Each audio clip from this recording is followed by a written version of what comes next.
देखो बच्चों, अब अपने करते हैं 10.2 एक्सरसाइज। प्रीवियस क्लास के अंदर हमने 10th चैप्टर का बेसिक कंसेप्ट समझ लिया था, ऑलमोस्ट हो गया उसका बेसिक कंसेप्ट प्रीवियस वीडियोस के अंदर। आज अपने एक्सरसाइज 10.2 के क्वेश्चंस करेंगे। थोड़ा बहुत जो भी बेसिक अगर रह गया होगा तो अपने पर्टिकुलर जब कोई क्वेश्चन करेंगे उसमें कुछ भी बेसिक होगा तो वो साथ के साथ समझ लेंगे, जिसके बिहाफ पे क्वेश्चन भी हो जाएगा और आपको बेसिक कंसेप्ट भी समझ आ जाएगा। तो बच्चों फर्स्ट अपने करते हैं 10.2 का फर्स्ट क्वेश्चन है हमारे पास। देखिए सभी 10.2 का फर्स्ट क्वेश्चन बुक में देखिए, बुक अपने पैरेलल रखा करो। हाँ जी, फर्स्ट क्वेश्चन है बच्चों, निम्नलिखित सदिशों के परिमाण का परिकलन कीजिए। आपको वेक्टर दे रखे हैं, आपको उनके मैग्नीट्यूड फाइंड करने हैं। फर्स्ट है आई प्लस जे प्लस के, i cap plus J cap plus के कैप। फिर है बच्चों बी वेक्टर 2 आई कैप माइनस 7 जे कैप माइनस 3 के कैप। फिर है बच्चों सी वेक्टर 1/√3 आई कैप प्लस 1/√3 जे कैप माइनस 1/√3 के कैप। बिल्कुल आसान है। यस सर, बहुत आसान है। सबसे पहले बात करते हैं बच्चों मैग्नीट्यूड का फॉर्मूला क्या होता है। इन square root x square plus y square plus z square, फिर x comma y comma z are coefficient of i j k respectively. ठीक है, इन सभी के कोफिशिएंट 1 1 1 है। Yes sir. तो अगर आप सामने कंपेयर करके बताना चाहो तो एक्स 1 है, वाई 1 है और जेड 1 है, ऐसे बताना चाहिए, डिफाइन करना चाहिए क्वेश्चन में। तो 1 का स्क्वायर फिर 1 का स्क्वायर 1 का स्क्वायर, तो ये आ गया बच्चों इसका magnitude √3। So magnitude of a vector is √3 unit. Unit लिख दिया 1.73 होता है अप्रोक्स। क्या फॉर्मूला है ना, आई का कोफिशिएंट क्या है 1, जे का कोफिशिएंट 1, के का कोफिशिएंट 1, ये फॉर्मूला है। एक्स वाई जेड 1 1 1 है, यहाँ पे एक्स वाई जेड क्या है 2 -7 और -3 है। अब मैंने ये क्वेश्चन डिफाइन कर दिया, ऐसे करते हैं क्वेश्चन को। अब इनको मैं डायरेक्ट करूंगा, आपको ऐसे करना होगा। फॉर्मूला जैसे ये लिखा है लिख लेना। इन स्क्वायर रूट ये 4 49 9 9 4 13, ये आ गया 62। √62 की आगे आगे फैक्टर नहीं होंगे क्योंकि 31 2 जा होता है, ये 31 प्राइम है। मैग्नीट्यूड ऑफ सी वेक्टर, तो बच्चों यहाँ पे ध्यान से देखो 1/√3 का स्क्वायर प्लस 1/√3 का स्क्वायर प्लस माइनस 1/√3 का स्क्वायर। तो इन तीनों का जो स्क्वायर है हर बार कितना आ रहा है 1/3 1/3 1/3, ये 3/3 हो गया। 3/3 कितना होता है बच्चों 1 यूनिट। ठीक है, फर्स्ट क्वेश्चन कंप्लीट हो गया। सेकंड पढ़ो। समान परिमाण वाले दो विभिन्न सदिश लिखो। दो वेक्टर लिखने हैं, सेम मैग्नीट्यूड होना चाहिए। Yes sir. लेकिन दोनों डिफरेंट होने चाहिए। तो ए वेक्टर लिख दिया बच्चों आई plus 2j plus 3 k, i cap plus 2j cap plus 3 k cap. अगर बच्चों मैं इसका मैग्नीट्यूड फाइंड करूं तो देखो क्या आया। इन स्क्वायर रूट 1 2 3 के स्क्वायर का सम 1 + 4 + 9 कितना आ गया बच्चों इसका √14 आ गया, √14 यूनिट। अब मुझे एक और लिखना है। तो बच्चों सेम अगर मैग्नीट्यूड रखना होता है ना तो बस इतना कर दिया करो, इन डिजिट को आगे पीछे कर दो। जैसे 2 आई कैप 3 जे कैप प्लस के कैप। अब इसका भी आप मैग्नीट्यूड फाइंड करोगे तो 4 + 9 + 1, तो ये √14 यूनिट आ गया। तो उसने कहा था कि सेम मैग्नीट्यूड होना चाहिए बट वेक्टर्स डिफरेंट होने चाहिए। तो ये i + 2j + 3 की है, ये 2i + 3j + k है। तो दोनों वेक्टर तो डिफरेंट है लेकिन मैग्नीट्यूड सेम है। थर्ड में क्या कह रहा है, समान दिशा वाले दो विभिन्न सदिश लिखो। समान दिशा होनी चाहिए। समान दिशा के लिए क्या किया करो, जैसे मैंने लिखा ये 2i + 3j + 4k। एक दूसरा वेक्टर लिखना है जो समान दिशा में हो। समान दिशा में हो ना, जैसे इधर कोई जा रहा है उसको धक्का मार दिया तो वो उसकी दिशा बदलेगी क्या, वही रहेगी ना। धक्का जो मारा है ना, समझ लो वो दुगने जोर से धक्का मार दिया, दुगना फोर्स लगा दिया, तो यानी मैं इसको 2 से मल्टीप्लाई कर दूं तो डायरेक्शन तो वही रहेगी लेकिन वेक्टर चेंज हो जाएगा। कोई लाइन नहीं लिखनी, दुगने फोर्स से उसको पुश किया। यहाँ पे कुछ मर्जी मान सकते हैं मेरे। कुछ मर्जी जो मानने की दिमाग है ना वो मेरे में ही है, ठीक है क्या? तेरे को यही मानना है, ठीक है? 1 2 3, फिर 1 2 3 को आगे पीछे कर दे बस। नहीं जैसे एक वहाँ पे कुछ और मान लिया, जैसे 1 2 3 है, उसके लिए कुछ और मान लेते 2 3 4 5 मान ले, तो 3 4 5 को आगे पीछे कर लेना। हाँ पहले से कुछ नहीं। वैसे तुम सारे इंटेलिजेंट हो, कर सकते हो, कोई दिक्कत वाली बात नहीं। 4th क्वेश्चन पढ़। वो कह रहा है जो आपको 2 वेक्टर दे रखे हैं दोनों इक्वल वेक्टर हैं, तो पहले इक्वल रख लिया इनको। अब यहाँ पर एक लाइन लिखोगे, ध्यान से समझ लो, पहले इक्वल रख लिया, क्वेश्चन में कहा है, ध्यान से सुनो। हम कहेंगे कि if 2 vectors are equal then their corresponding components are equal, तब उनके संगत भाग क्या होते हैं? बराबर होते हैं। यदि 2 सदिश परस्पर बराबर हों तो उनके संगत भाग परस्पर बराबर होते हैं। ये लिखने के बाद अब देखो, आई कैप का गुणांक 2 है, यहाँ पे x है, तो x कितना आ गया? 2, y कितना आ गया? 3। तो उनके संगत भाग परस्पर बराबर होते हैं। हाँ जी, ये हो गया, इसे नोट कर लो। चलो देखो 5th क्वेश्चन पढ़ो बच्चों, इंपोर्टेंट लगा लो। 5th क्वेश्चन पे एक पॉइंट दे रखा है आपको P2,1 और एक Q दे रखा है बच्चों -5,7। क्या फाइंड करना है? इसके बच्चों vector component and scalar component बताने हैं, सदिश घटक और अदिश घटक। एक तो ये कर लेते हैं, पहले ये देखो बच्चों, जब आप हमें P और Q पॉइंट दिए हो तो ध्यान से देख लेना, ये x1 y1 है और ये x2 y2 है। हमें PQ वेक्टर फाइंड करना होता है। PQ वेक्टर होता है x2 minus x1 i cap plus y2 minus y1 j cap. क्योंकि ये 2D का पॉइंट है, z कोऑर्डिनेट नहीं दिया हुआ, इसलिए सिर्फ ये लगाएंगे, अदरवाइज k वाला लगा देते हैं। तो PQ वेक्टर क्या आ गया बच्चों? x2 माइनस x1, माइनस के 7 बन गया ना i कैप, 7 में से एक गया 6 j कैप। अगली बात समझ। अब बच्चों बात करते हैं अदिश घटक। सामने देखो, स्केलर कंपोनेंट, सामने देख, सामने अदिश घटक का मतलब है i और j के गुणांक सिर्फ -7, 6। सदिश घटक वेक्टर कंपोनेंट्स -7i, 6 j के, बस इतनी सी बात है, ठीक है। जब स्केलर पूछे अदिश तो उनके साथ i j मत लगाओ, सिंपल लिख दो जो भी कोफिशिएंट हो। वेक्टर पूछे तो i j लगा दो। एक बार मैं क्वेश्चन कर दूं कुछ, उसके बाद नोट कर लेना। 6th देखो, 6 प्रश्न है हमारे पास। a वेक्टर, b वेक्टर और c वेक्टर दे रखे हैं बच्चों। a vector, b vector, c vector. a vector है बच्चों i cap -2 j cap plus k cap. b vector है -2 i cap plus 4 j cap plus 5 k cap. c vector है बच्चों i cap -6 j cap -7 k cap. हमें इनका sum find करना है। बिल्कुल आसान है, क्योंकि बेसिक कंसेप्ट वाले क्वेश्चन है बच्चों, ज्यादा हार्ड नहीं दिए हुए, ठीक है। तो इनका टोटल करते हैं, i plus i 2i, 2i minus 2i 0i cap.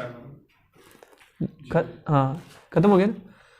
ये देखो माइनस के 2i प्लस का, सॉरी माइनस के 2j प्लस के 4j प्लस का 2j प्लस का 2j माइनस के 6j माइनस का 4j k plus 5k 6k minus 7k minus के k, ठीक है।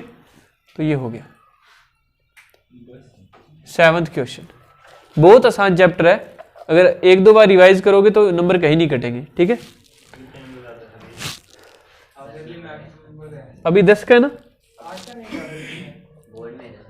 अच्छा i के प्लस j के प्लस 2k के। ध्यान से देखो, i cap plus J cap plus 2k cap, 7th question है। हमें इसका क्या फाइंड करना है? यूनिट वेक्टर, यूनिट वेक्टर या इकाई सदिश।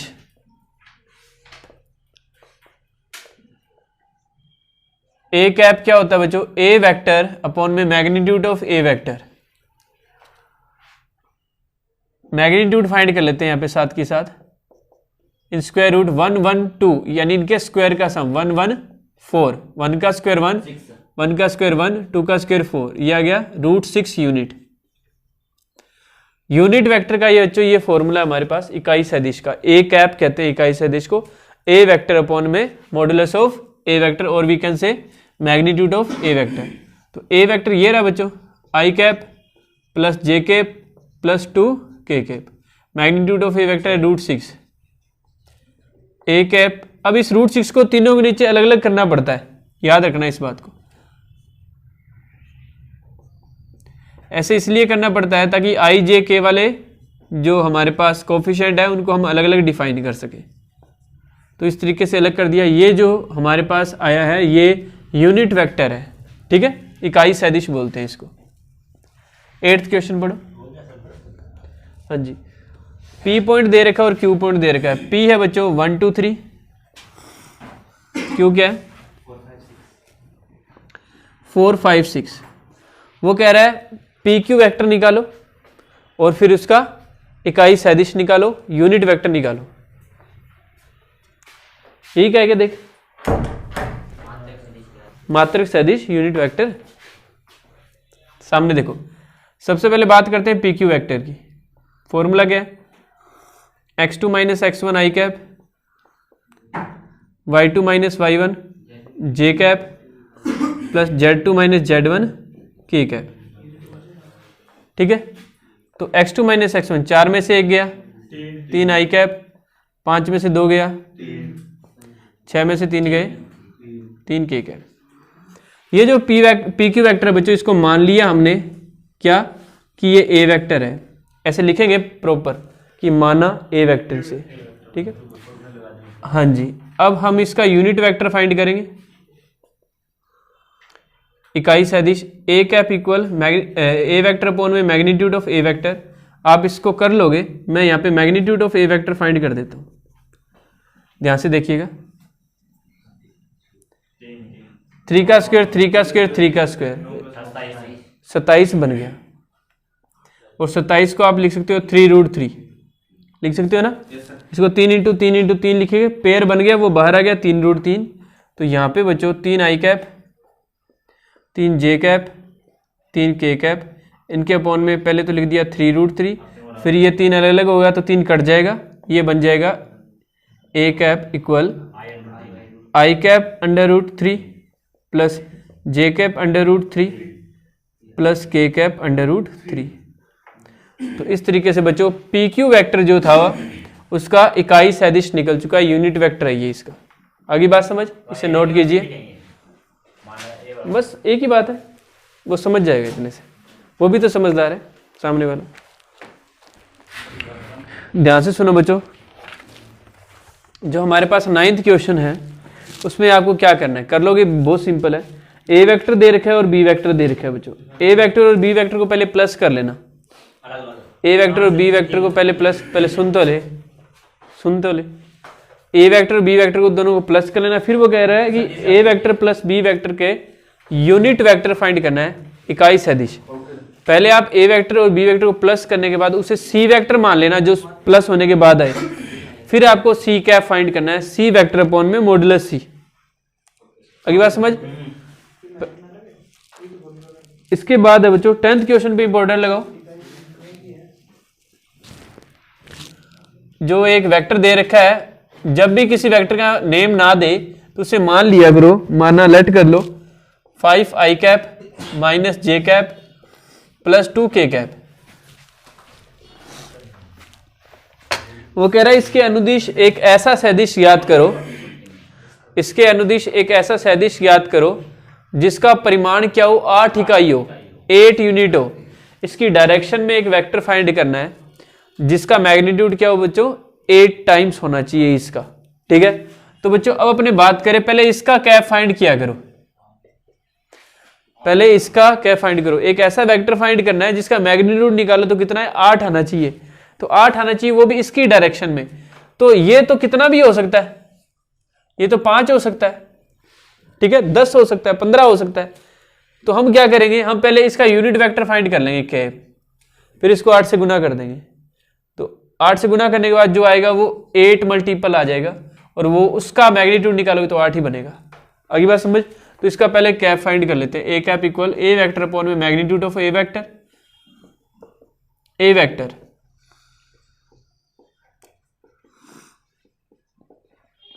इसका मैग्नीट्यूड भी फाइंड कर लो कितना आया, इन स्क्वायर रूट 5 का स्क्वायर 25, 1 का 1, 2 का 4, 25 4 29, ये 30 आ गया, इसके अपॉन में लगा दिया बच्चों। अब जो बी वेक्टर है जो इसका 8 मल्टीपल होगा वो होगा 8 ए कैप, देन तो बी वेक्टर हो जाएगा 8 5 आई कैप माइनस जे कैप प्लस 2 के कैप अपॉन में रूट 30।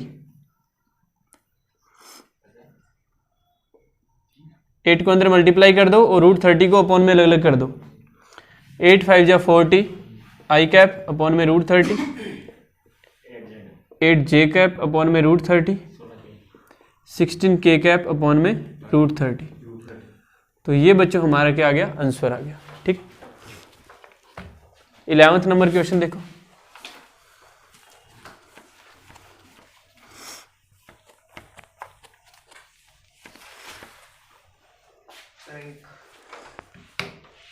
हाँ जी, 11 नंबर क्वेश्चन में हमें 2 वेक्टर दे रखे क्या, हाँ, प्रूव करना है कि वो क्या है, कोलिनियर है, सरेख है।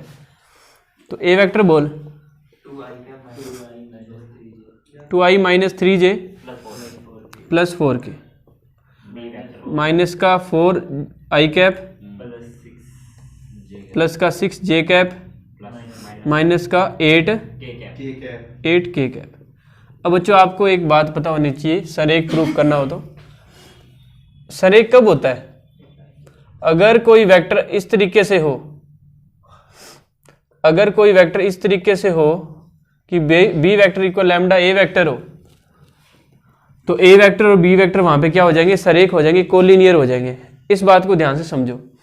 अगर कोई एक वेक्टर दूसरे वेक्टर का कोई मल्टीपल है, जैसे किसी एक वेक्टर को किसी से मल्टीप्लाई करने पर कोई दूसरा वेक्टर आ गया, इसका मतलब वो दोनों के दोनों क्या है, सरेख है, कोलिनियर है।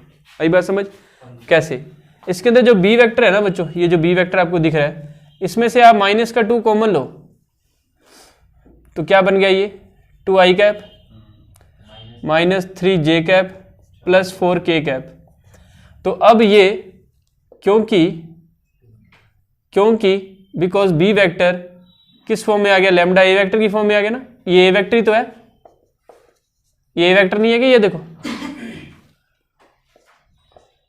Because B vector equal lambda A vector ही, where lambda equal -2, so A vector and B vector are collinear. अतः ए वेक्टर तथा बी वेक्टर परस्पर सरेख है, ठीक है, कोलिनियर है। बस इतना ही देखना होता है कि कॉमन लेने के बाद क्या वो वही वेक्टर बन रहा है। 12 नंबर क्वेश्चन पढ़ो। ए वेक्टर दे रखा है बच्चों, मान लो क्या है, आई cap plus 2j cap plus 3k cap. इसकी डीसी फाइंड करनी है, ध्यान से देख लो। पहले इसका कंपेयर करेंगे अपने, compare with A vector equal X I cap plus Y J cap plus Z K cap. तो अगर कंपेयर करें तो एक्स आ गया 1, वाई आ गया 2 और जेड आ गया बच्चों 3। कोई भी सदिश दिया हो वेक्टर, उसमें आई, जे और के जो गुणांक होते हैं वो डी आर होते हैं, कोफिशिएंट जो होते हैं वो क्या होते हैं, डी आर, दिक अनुपात होते हैं। वो क्या होते हैं, दिक अनुपात या डी आर। सो डी आर क्या है, 1,2,3। डी आर से जब डीसी बनानी होती है, डीसी पहले समझो होता क्या है, डीसी होती है कोई भी vector X axis, Y axis और जेड एक्सिस के साथ जो एंगल बनाते हैं उनके जो कोस फाइंड कर लेते हैं हम, उन्हें डीसी कहते हैं। दिक कोसाइन कहा जाता है हिंदी में, इंग्लिश में कहा जाता है डायरेक्शन कोसाइन। और मैंने प्रीवियस वीडियो में आपको समझाया भी था कंसेप्ट के अंदर कि जो कोस अल्फा होता है बच्चों, वो होता है एक्स बटे में आर, और इसे एल भी कहा जाता है।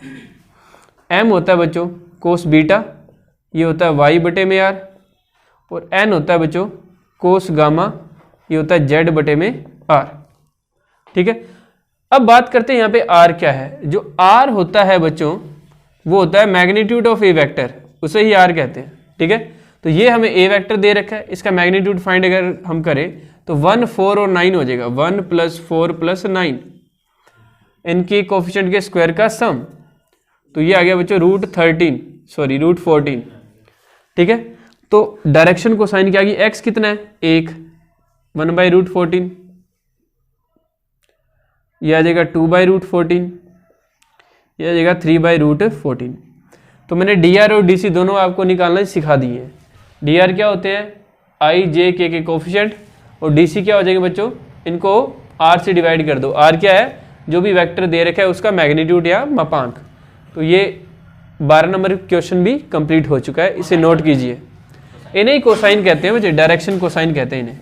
क्या कहा जाता है इन्हें, डायरेक्शन कोसाइन, दिक कोसाइन, दिक कोजाएं,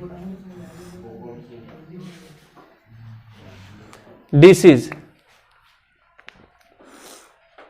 सीरियस हो गए पढ़, नहीं 30 मेरे को सही करना है तू रहने दे बताना। 13 है बच्चों। ए बोलो क्या है, ए पॉइंट शांत बच्चे शांत,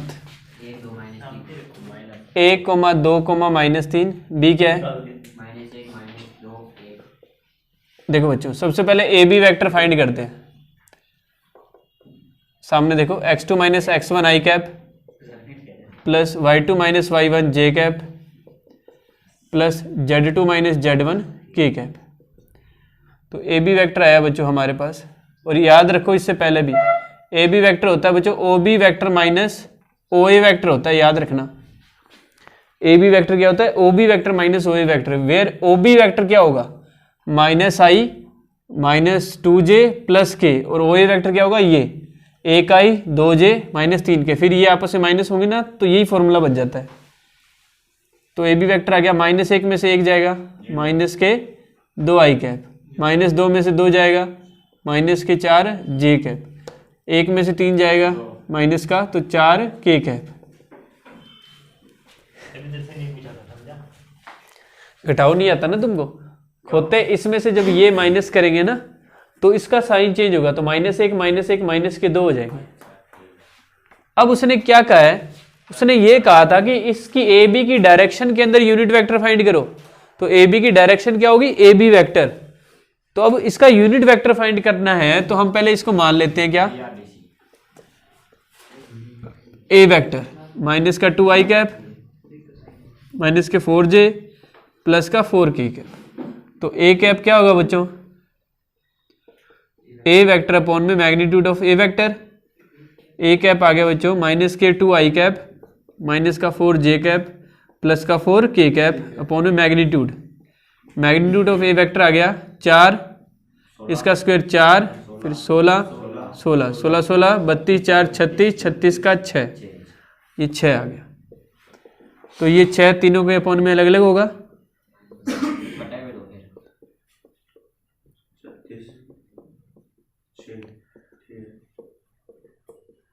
माइनस का 1/3 आई कैप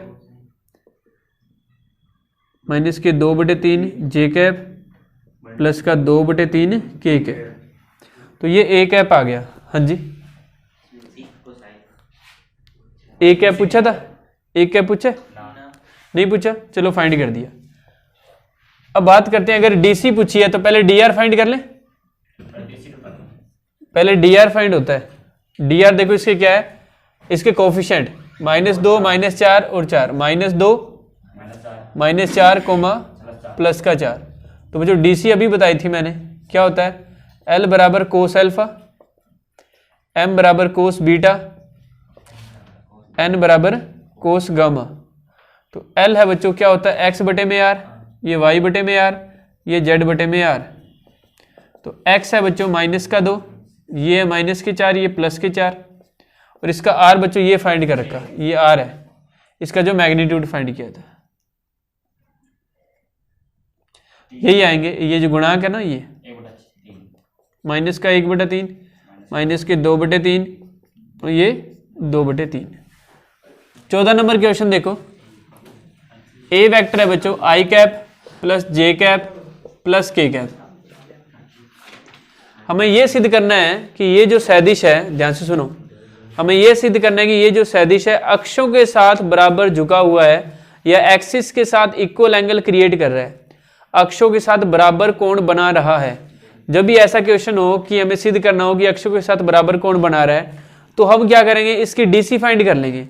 अगर डीसी इक्वल आ गई, दिस मीन्स गिवन जो वेक्टर है वो एक्सिस के साथ इक्वली इंक्लाइंड है, बराबर कोण बनाएगा। ठीक है, तो अगर हम बात करें डीसीज के बारे में, तो इसकी डीसीज क्या होंगी, cos alpha, cos beta, cos gamma. अगर बात करें एक्स वाई जेड, एक्स एक है, वाई एक है, जेड एक है, और ये क्या इसके डी आर है, दिक् अनुपात।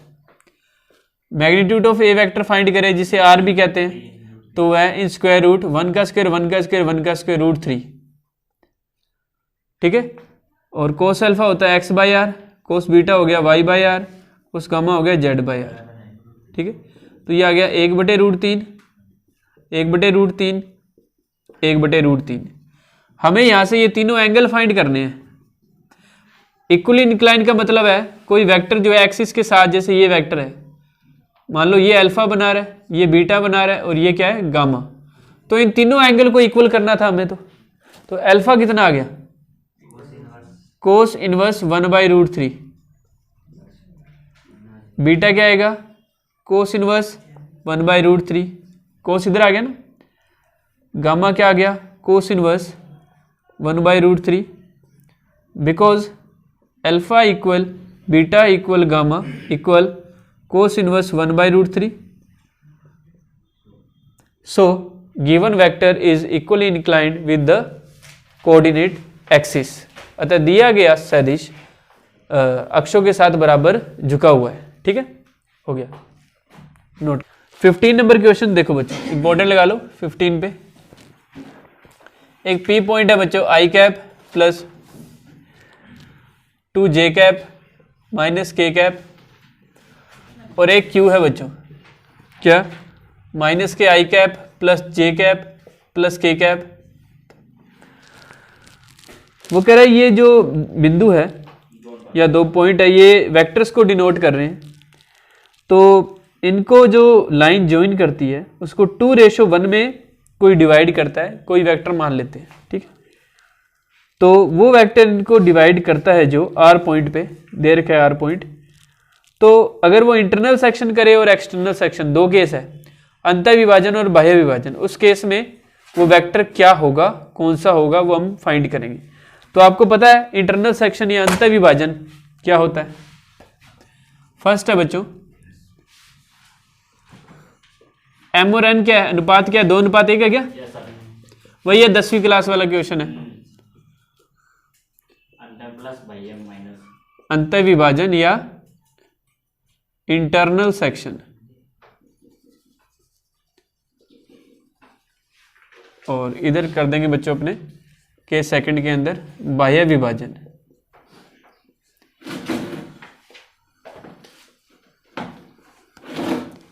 या एक्सटर्नल सेक्शन। ध्यान से देखिए, इंटरनल सेक्शन में ऐसे ध्यान से देखो, ये पॉइंट है दो, ये P है, ये Q है, इसे R जो है वो इंटरनल में डिवाइड कर रहा है। ये इंटरनल के केस में डायग्राम है, और ये P है, ये Q है, और ये R है बच्चों। ये एक्सटर्नल के केस में मैंने डायग्राम बना दिया। ठीक है, अगर इंटरनल के केस में है तो बच्चों R वेक्टर क्या आएगा, इस R पॉइंट के लिए R वेक्टर लिख रहा हूं, वो होगा MB vector plus NA vector upon में M प्लस N। अब बात है कि ए वेक्टर क्या है, तो ये पी पॉइंट से जो वेक्टर माना है बच्चों इन्होंने, इसे हम ए वेक्टर लेट कर लेते हैं। Let a vector equal i plus 2j plus sorry minus k, और बी वेक्टर इसे लेट कर लेते हैं minus i plus j plus k. ठीक है, अब बच्चों आर वेक्टर आ जाएगा, ध्यान से देखिए। एम कितना है, एम तो 2 है। बी वेक्टर क्या है, ये रहा minus I cap plus J cap plus के कैप प्लस एन ए वेक्टर, एन कितना है 1। ए वेक्टर क्या है, आई cap plus 2 J cap minus के कैप अपॉन में M plus N 2 plus 1। R vector equal, ध्यान से देख लो, माइनस का 2i प्लस का i, तो ये आ गया माइनस का i cap, 2j 4j cap, 2k minus के कैप, 2 के में से के गया ना, के बच गया, ये 3 है तो ये 3 अपॉन में लगा दो इनके। ठीक है, ये आ गया इंटरनल सेक्शन की कंडीशन में आर पॉइंट का वेक्टर आ गया। ठीक है, एक्सटर्नल केस के अंदर आर वेक्टर इक्वल होगा बच्चों m b vector minus n ए वेक्टर अपॉन में m minus n. R vector equal बच्चों सेम वही लिख लेना, मैं डायरेक्ट उधर से ही माइनस कर रहा हूं। ठीक है, माइनस का 2i माइनस का i माइनस का 3i cap, 2j minus 2j 0j cap, 2k और ये प्लस हो जाएगा जब घटाएंगे तो प्लस 3k कैप अपॉन में आ जाएगा बच्चों 2 माइनस 1 ही आ जाएगा। तो ये बच्चों हमारे पास एक्सटर्नल सेक्शन के केस में आर वेक्टर आ गया। ठीक है, जो आर पॉइंट था उसका सदिश है ये आर वेक्टर। अरे वैसे ही लिख दिया। ठीक है, ये आंसर है। 16 नंबर क्वेश्चन पढ़ो। P दे रखा है जो 2, 3, 4, Q दे रखा है 4, 1, -2। वो कह रहा है इनको ज्वाइन करने वाला जो वेक्टर है उसका मिड पॉइंट फाइंड करना है। ठीक है, यानी इनको ज्वाइन कौन करेगा, PQ वेक्टर, उसका मिड पॉइंट फाइंड करना है। तो मिड पॉइंट क्या होता है, 2 से डिवाइड कर दो वो मिड पॉइंट आ जाता है। ठीक है, तो 2 तरीके हैं। एक तो ये तरीका है आप पहले मिड पॉइंट का फॉर्मूला लगा के मिड पॉइंट फाइंड कर लो बाय मिड पॉइंट फॉर्मूला, मध्य बिंदु सूत्र से।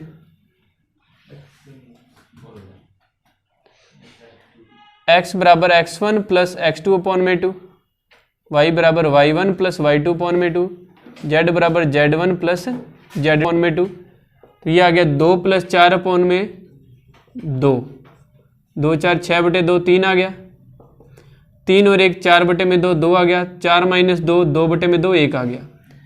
तो बच्चों अगर इनका जो मिड पॉइंट है मैं r मान लूँ तो r का वेक्टर हो गया r vector equal 3i cap plus 2j cap plus 1k cap. It's been done. Check कर।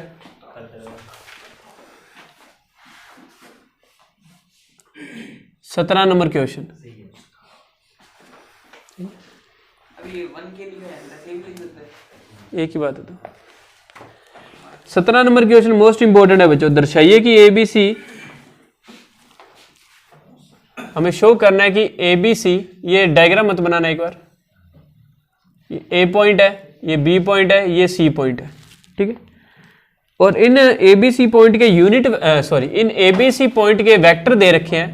A को वो कह रहा है कि A वेक्टर है, ये A पॉइंट जो है ना वो A वेक्टर से डिनोट किया है। 3i cap minus 4j cap minus 4k cap. ये जो B है इसे B वेक्टर से शो किया है। 2i cap minus j cap minus plus k cap. C को C वेक्टर से शो किया है। i cap minus 3j cap minus 5k cap. वो कह रहा है कि प्रूव करके दिखाओ ये जो वर्टिसिस है वो राइट एंगल ट्रायंगल के वर्टिसिस है। सिद्ध।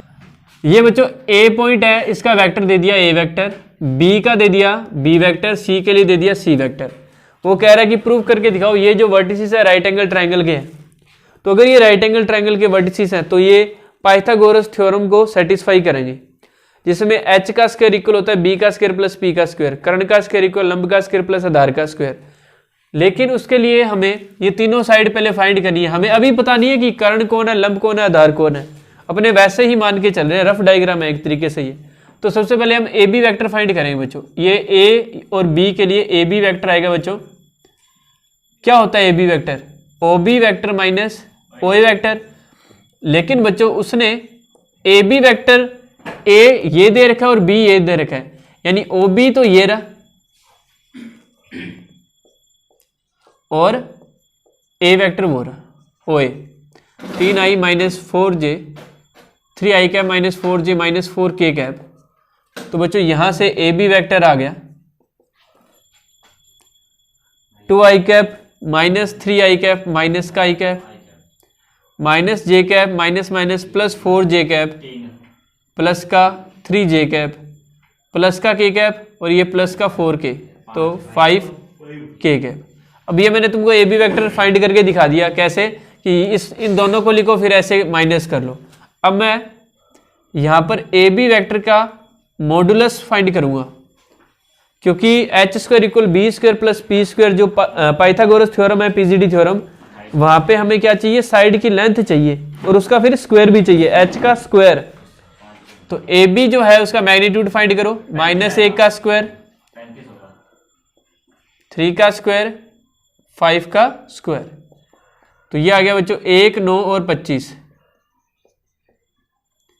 ये आ गया बच्चों स्क्वायर रूट ऑफ 35। लेकिन हमें इनका मैग्नीट्यूड का स्क्वायर चाहिए, तो ये आ गया ओनली 35। इसका स्क्वायर करूंगा तो रूट हट जाएगा, इक्वेशन 1। अब जो बच्चों मैंने ये ए बी का पूरा प्रोसेस किया है ना, अब ऐसे ही बी सी का करना आपको और वैसे ही ए सी का करना है। मैं डायरेक्ट करूंगा, ध्यान से देख लेना। B C vector equal B और सी से आएगा, इसको ऐसे माइनस करना है, आई माइनस 2i माइनस का i cap minus 3j minus करेंगे तो ये प्लस का हो जाएगा, तो माइनस का 3j प्लस का j माइनस का 2j कैप माइनस का 5k और ये माइनस हो जाएगा माइनस का 6k cap. B C vector का मैग्नीट्यूड 1 4 और 36।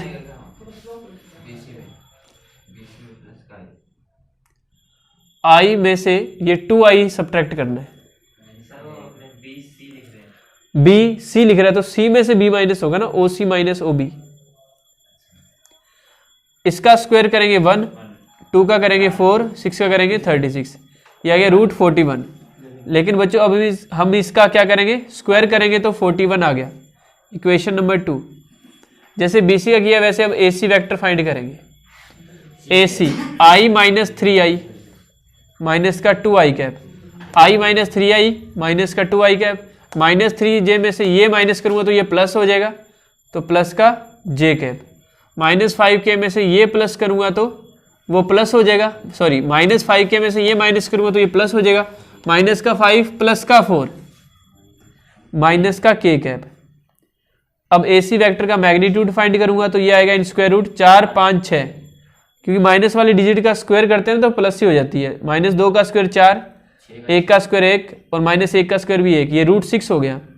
अब इसका वर्क करने पर आएगा बच्चों 6 ओनली।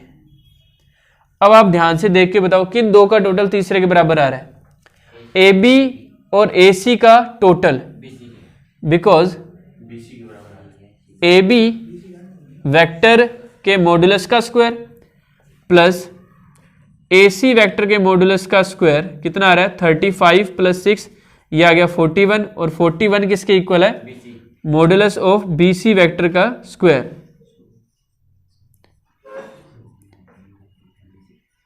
तो यहां से आपको यह पता चला इसको देखने पर कि ये तो पाइथागोरस थ्योरम की तरह बिहेव कर रहा है बाय पीजीटी। हम जानते हैं B square plus P square by Pythagoras theorem, H का स्क्वायर, यानी ये क्या है, एच का स्क्वायर की तरह बिहेव कर रहा है। यानी अगर डायग्राम में अगर अपने बात करें, कर्ण नहीं माना जाएगा, ये कर्ण माना जाएगा ना, हाँ जी। तो BC वेक्टर है बच्चों हमारे पास हाइपोटेनस। तो मैंने अभी आपको बात बताई थी कि जो मैंने डायग्राम बनाया वो मैंने रफ बनाया एक्चुअली। तो ये डायग्राम ऐसे ना होके ये डायग्राम ऐसे होगा जिसके अंदर H क्या है, BC है, BC, और ये A पे राइट एंगल बन रहा है, ठीक है। तो इसको फाइंड करने के बाद पता चलता है एक्चुअली वर्टिसेस कैसे बिहेव कर रहे थे। तो इस तरीके से बच्चों ये 17, तो अपने लास्ट में कह देंगे so given vertices are the vertices of a right angle triangle, अतः दिए गए शीर्ष समकोण त्रिभुज के शीर्ष हैं। देखो सामने देखो 18 नंबर के क्वेश्चन में बच्चों आपको एक डायग्राम गिवन है, ये A है, ये B है, ये C है, इधर ऐसे एरो लगाए हुए हैं। अब सदिश का त्रिभुज नियम, सदिश का त्रिभुज नियम जो है बच्चों, वेक्टर का जो ट्राइंगल का जो लॉ है वो हमें ये कहता है कि अगर सेम डायरेक्शन में कोई दो वेक्टर हैं, इधर जा रहे हैं ना देखो ये, तो जो तीसरी भुजा होगी ना, थर्ड साइड होगी वो ट्राइंगल की, वो इन दोनों के सम के बराबर है। AB vector plus BC vector equal होगा बच्चों AC वेक्टर के बराबर। AB vector plus BC vector किसके बराबर होगा बच्चों? AC वेक्टर के बराबर होगा। तो क्या ये ऑप्शन है AB vector plus BC vector minus AC लिखा होगा, इधर लेके आए माइनस AC वेक्टर इक्वल 0। तो ये कौन सा ऑप्शन है बच्चों? B ऑप्शन है क्या? तो ये B ऑप्शन बच्चों ट्रू है। गलत बताना है तो तुम देख लो, जो इस रूल को फॉलो नहीं करेगा वो गलत है सारे। चलो मैं आपको अकॉर्डिंग टू क्वेश्चन बता देता हूँ ऑप्शन बाय ऑप्शन। सबसे पहले बात करते हैं AB vector plus BC vector plus CA vector. ध्यान से सुनो, AC वेक्टर जो होगा, AC वेक्टर जो है, जैसे ये AC वेक्टर है, ये माइनस का CA लिखा जाएगा, तो बाहर वाला माइनस प्लस हो जाएगा, यानी इसका जो A पॉइंट है वो ट्रू है। समझिए बात को, गलत बताना है ना, पहले वाला तो ट्रू है, B वाला ये बन ही रहा है, तो ये क्या है, B वाला भी ट्रू है। C वेक्टर जो C पॉइंट है, AB plus BC minus CA है, AB plus BC minus CA थोड़ी होगा, प्लस का CA होना चाहिए था। दिस मींस इसका C पॉइंट जो है बच्चों वो क्या है, फॉल्स है। आगे बात समझ, C पॉइंट फॉल्स है।